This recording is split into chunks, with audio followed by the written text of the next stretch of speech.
quatrième élément, nous avons ici à déterminer l'application linéaire associée à une matrice, donc la matrice B en l'occurrence que vous avez là sous les yeux, et donc je vais recopier ici.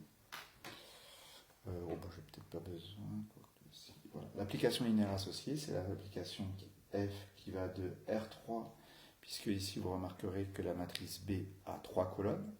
Donc ici c'est le nombre de colonnes de B. Voilà.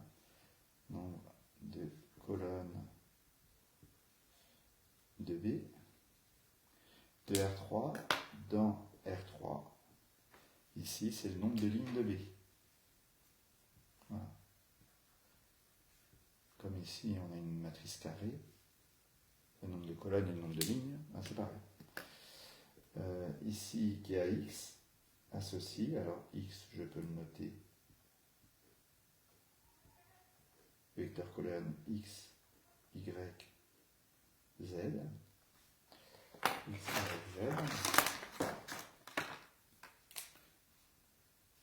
voilà, qui associe A fois X, qui est donc égal à, si je regarde la matrice, alors c'est pas A, c'est B,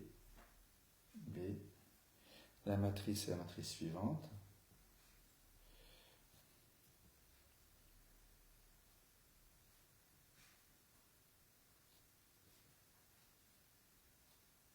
Voilà, fois la matrice X, Y, Z, enfin la matrice colonne, le vecteur colonne. Et on a vu bien évidemment qu'une matrice fois un vecteur colonne, c'est la combinaison linéaire suivante.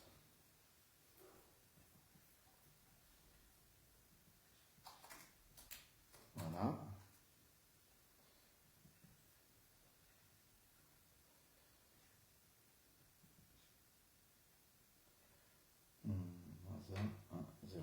Voilà. Donc on voit que Bx appartient à un vecteur de chacune de ces colonnes, que j'ai noté comme ça, hein. Colonne de B, colonne 1 de B, colonne 1 de B, voilà. C'est-à-dire, on aurait pu noter U, 1, 0, moins 1, V, moins 2, 1, 1, et W, UV, W. Voilà. Donc, ceci appartient à ça. On a im de B qui est égal à vecteur de U, V, W. Voilà, soit ça comme notation. Hein. Voilà comment on remarque que im de B est égal. Voilà. Alors, on peut remarquer tout de suite que W, c'est U plus V. Même pas, ça ne marche pas. Ici, 0,6, ça marche. J'ai W, or W égale U plus V. Donc je peux réduire et dire que ici, c'est vecteur de UV. J'aurais pu supprimer n'importe lequel des trois, de toute façon, ça aurait marché, puisque j'ai une combinaison linéaire qui est celle-ci. Voilà.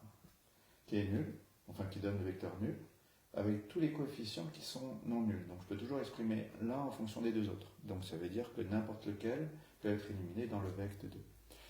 Ensuite, on vous demande le noyau de B. Le noyau de B, quart de B, c'est l'ensemble des x appartenant à R3, tel que Bx égale le vecteur nul. Voilà, égale 0, 0, 0. Donc, il suffit de résoudre ce système, Bx égale, voilà, si et seulement si B, alors B on va l'écrire, ceci, ben ça, et ça j'aurais pu l'écrire autrement, hein, j'aurais pu écrire que c'était x moins 2y moins z, y plus z, et moins x plus y égale le vecteur libre. On voit que 0, 0, 0 marche. Si je remplace x, y, z par 0, 0, 0, c'est solution. Donc bien évidemment, le noyau ne sera jamais vide. Il y aura toujours au moins une solution. Comme c'est la solution d'un système, c'est soit une unique solution, soit une infinité. Donc, on ne peut pas avoir le cas où il n'y a aucune solution, puisqu'il y a une solution possible qui est 0, 0, 0.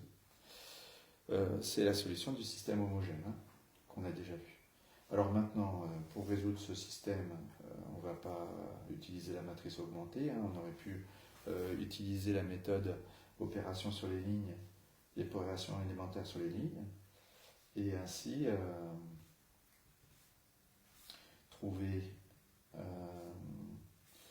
la matrice réduite associée, et ainsi on aurait trouvé l'ensemble solution, mais j'ai choisi, là, en l'occurrence, d'exprimer tout en fonction de z. Donc y c'est moins z, et z c'est z. Voilà, et il se trouve effectivement que si je remplace là-dedans, y par moins z, ça fait 2z, et x par z, ça fonctionne, ça me fait 0, 0, 0. Je vérifie, hop, tac, 2, ça marche. Y par moins z.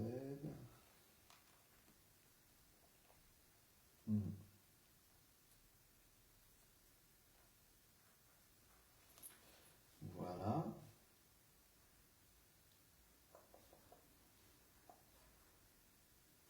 X plus y, voilà, c'est là. X plus y égale à 0. Ça ne marchait pas. Et donc ça me fait x égale y égale à moins z. Et z égale z. Voilà. Donc on remarque que les solutions de ce système, c'est-à-dire le noyau, Ker de B, c'est l'ensemble des vecteurs de la forme moins z, z, z appartenant à R, qui n'est rien d'autre. Ici, c'est comme z fois 1, moins 1, moins 1, 1. Donc, c'est vect du vecteur, on va noter A, avec A, le vecteur moins 1, moins 1, 1. Voilà. On a réussi à écrire Ker de B sous cette forme-là. Alors là, c'est juste pour remarque. On voit qu'ici, c'est engendré par un vecteur. On dira plus tard que c'est un espace vectoriel de dimension 1. Ici, on ne peut pas descendre en dessous de 2 vecteurs, donc c'est un espace vectoriel de dimension 2. Or, le rang de B, c'est 2. On aura toujours le rang de B, bien évidemment, qui sera égal au nombre de pivots, qui sera égal au nombre de vecteurs minimal nécessaires pour engendrer une ligne de B, c'est-à-dire la dimension de ligne de B. Et on aura toujours le noyau qui sera égal à 3 moins le rang de B, moins 2. Voilà. Mais ce sera l'occasion plus tard de le revoir.